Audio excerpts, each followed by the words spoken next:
All right, so in an earlier video, I talked about how taking practice exams or looking at practice questions can be a great way to prepare for an exam because it really builds in a form of retrieval practice, right? You look at an exam question, you have to pull all that relevant information forward from memory in order to answer the question.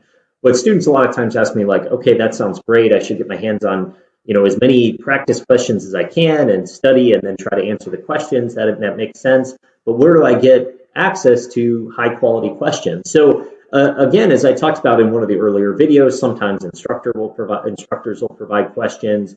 A lot of times there's questions at the end of your textbook chapter. Sometimes online you can find exam questions. The other thing I've encouraged students to do more recently is look at some form of generative AI. So I have on my screen here ChatGPT. So what I can do is actually just give it a prompt and ask for some practice exam questions. So you can see my prompt down here in the bottom.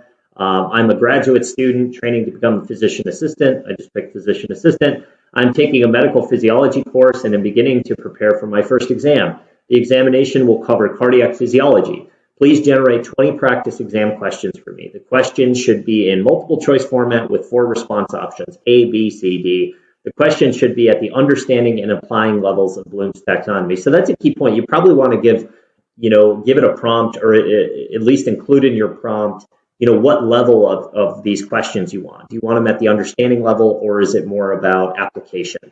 And then I just put in there, please generate an answer key. What I can do if I run this prompt, you can see that, in minutes, depending on your computer horsepower, it'll generate practice exam questions for you, and it'll that you can use, to incorporate some of this retrieval practice. So this can be a great way to prepare for exam. So you can kind of see, it's going through right now. These are pretty, basic questions. But I might look at these, and this may be a good starting point, but as you're studying, you might say, okay, I've got the basics. Now and you see it's generating an answer key for me. Now it says I could ask for something a little bit higher level.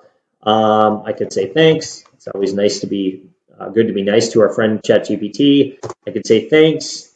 Could you also generate 5 additional questions that involve a patient scenario, right? And now it says, all right, now I've got patient scenario questions where it's asking me in the context of different kind of patient cases, right? Little clinical vignettes. And you can see, in a matter of less than a minute, it's generated 5 nice questions for me and given me my answer key. So again, this can be a great way to get questions that you can use as you're preparing for your exams. The other thing you can do too is ask it, please provide the rationale for the correct answers. Rationale for the correct answer, right? And now it kind of gives me an idea of why, for question B, or question 1, why B was the correct answer. For question 2, why or option C was the correct answer. So it starts to give me some of the reasoning behind it. So this can be a great way because you can go through these practice exam questions. You can pick out your right answer. You can kind of, write out your logic or think through your logic, and then you can go and ask for it to provide kind of the rationale and see if it matches up a little bit. Now, ChatGPT or any generative AI is not going to be perfect, right? It's probably going to give you some questions that maybe the correct answer is a little debatable, right? And I think that's okay, right? Because that's really going to push you to really think about, why is this the right answer? And does it conflict with what I've learned in class and stuff like that? So again, you don't want to just, take ChatGPT's word for it. But at the same point, I think that, thinking a little bit about why an answer is correct and why it's a better option than other answers is also a great way to push yourself to, higher levels of understanding. All right, so I hope this helped. Thanks.